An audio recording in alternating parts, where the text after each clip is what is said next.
Live in Los Angeles. In the last 5 minutes. ধরুন পৃথিবীতে ভয়াবহ এক বিপর্যয় ঘটেছে। খরা, বন্যা, দাবানল কিংবা পারমাণবিক যুদ্ধে বিধ্বস্ত প্রায় সবকিছুই। সব ফসল ধ্বংস হয়ে গেছে, মাটি হারিয়েছে উর্বরতা, চারদিকে খাবারের তীব্র সংকট। মানব সভ্যতা বিলুপ্তির দোরগোড়ায়। ঠিক তখনই জানা গেল দূর নরওয়ের এক বরফাচ্ছন্ন দ্বীপে পর্বতের গভীরে সংরক্ষিত আছে বিশ্বের নানা প্রান্তের সব ধরনের ফসলের বীজ, যা দিয়ে আবারও নতুন পৃথিবীর বন্দোবস্ত শুরু করা যাবে।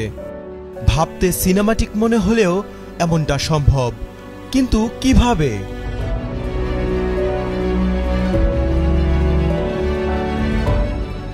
মূল ভূখণ্ডের 1300 কিলোমিটার উত্তর পশ্চিমে নরওয়ের শালভার্ড দ্বীপপুঞ্জ। এর স্পিটসবার্গেন দ্বীপের উঁচু এক পর্বতে বানানো হয়েছে এই বিশাল বীজ ভাণ্ডার। গ্লোবাল শিট ভল্টের এই স্থানটি ভূমিকম্প প্রবণ নয়, সবসময় থাকে বরফে ঢাকা, তাই স্বাভাবিকভাবে এটি বেশ ঠান্ডা, যা বীজ সংরক্ষণের জন্য বেশ উপযুক্ত। ভূরাজনৈতিকভাবেও নিরাপদ, কারণ অঞ্চলটি বরাবরই নিরপেক্ষ ও শান্তিপূর্ণ। বরফাচ্ছন্ন আর জনবিচ্ছিন্ন এলাকায় এমন আধুনিক স্থাপনা দেখে মনে হবে পৃথিবীর বুকে ভিনগ্রহীদের বানানো এক গোপন সিন্ধুক।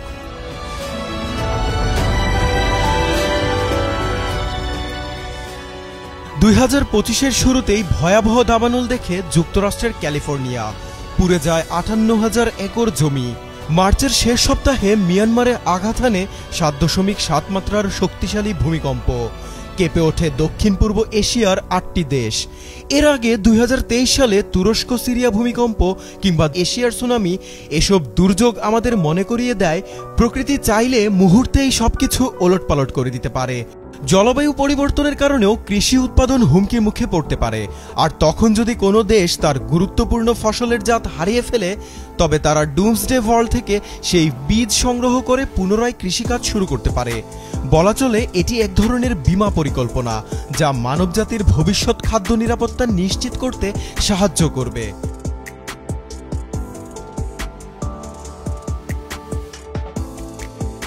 পর্বতের 120 মিটার গভীরে বানানো এই বিশাল গুদামে 15 লাখ শস্য বীজ ধারণ ক্ষমতার 3টি আলাদা কক্ষ রয়েছে। শক্তিশালী স্টিলের দরজার পর প্রায় 100 মিটার দীর্ঘ টানেল পেরিয়ে সেখানে প্রবেশ করতে হয়। এই ভল্টে রয়েছে বিশ্বের নানা প্রান্তের 13 লাখ প্রজাতির বীজ। এগুলোর মধ্যে রয়েছে আফ্রিকা ও এশিয়ার প্রধান খাদ্যশস্য ভুট্টা, চাল, গম, ডাল ও লাখো প্রজাতির শাকসবজি, পাশাপাশি ইউরোপ ও দক্ষিণ আমেরিকার লেটুস, বার্লি আর আলু সহ অসংখ্য প্রজাতির ফল ফুলের বীজ। একই ফসলের বিভিন্ন প্রজাতিও এখানে রাখা হয়। এসব বীজ কাচের বোতলে বা বিশেষ প্যাকেটে ভরে বিশেষ বক্সের ভেতর সংরক্ষণ করা হয়। ভল্টের তাপমাত্রা -18 ডিগ্রি সেলসিয়াসে স্থির রাখা হয়, যেন বীজগুলো দীর্ঘদিনেও নষ্ট না হয়।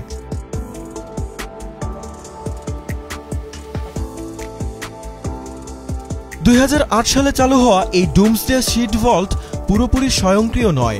বিজ্ঞানীরা এটিকে নিয়মিত পরিদর্শন ও রক্ষণাবেক্ষণ করে থাকেন। নরওয়েজিয়ান সরকারের সাথে এটি যৌথভাবে পরিচালনা করে ক্রপ ট্রাস্ট নামের আন্তর্জাতিক সংস্থা এবং নর্ডিক জেনেটিক রিসোর্স সেন্টার নর্ডজেন। তাই কোনো ব্যক্তি বা কোম্পানি এর মালিকানা দাবি করতে পারে না। এটি আন্তর্জাতিক সম্পদ, যেখানে প্রতিটি দেশ তাদের নিজস্ব ফসলের বীজ জমা রাখতে পারবে এবং সেগুলোর অধিকারও বজায় রাখে। যদিও এটি তৈরি করা হয়েছে ডুমসডে বা চরম বিপর্যয়ের জন্য, তবে অনেক দেশে আগে থেকেই তাদের জাতীয় বীজ ভাণ্ডারের কপি এখানে জমা রেখেছে। বাদ যায়নি উত্তর কোরিয়াও।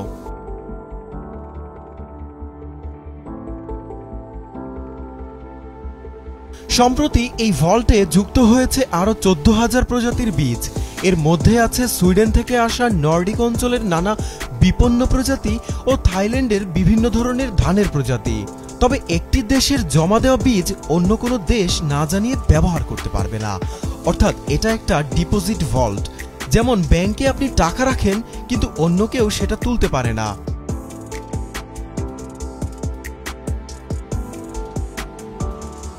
তবে কথা হলো, এই ভল্ট কি কখনো কারো কাজে এসেছে? হ্যাঁ, এসেছে। সবচেয়ে উল্লেখযোগ্য উদাহরণ সিরিয়ার যুদ্ধ। গৃহযুদ্ধের ফলে আলেপ্পোর গুরুত্বপূর্ণ বীজ গবেষণাগার সম্পূর্ণরূপে ধ্বংস হয়ে যায়। তখন বিজ্ঞানীরা শালভার্ড থেকে তাদের সংরক্ষিত বীজ সংগ্রহ করেন এবং গবেষণা ও কৃষিকাজে পুনরায় ব্যবহার করেন। হাজার হাজার কিলোমিটার দূরে বরফের নিচে জমা রাখা ছোট্ট ছোট্ট বীজ যুদ্ধবিধ্বস্ত দেশে আবারও নতুন ফসল জন্মাতে সাহায্য করছে।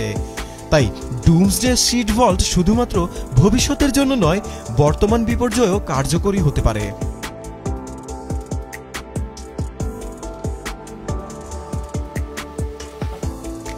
অবশ্য এই ভল্ট নিয়ে সমালোচনাও আছে ষড়যন্ত্র তত্ত্ব। কেউ কেউ বলছেন এর পেছনে বড় কর্পোরেট প্রতিষ্ঠানের স্বার্থ থাকতে পারে। কেউ কেউ মনে করেন এই প্রকল্প ধনী দেশের বিলাসিতা।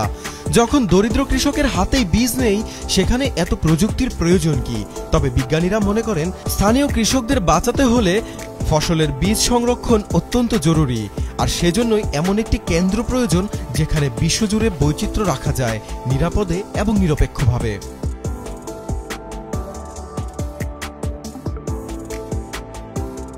মানুষ চিরকালই ভবিষ্যতের জন্য প্রস্তুতি রাখতে চেয়েছে।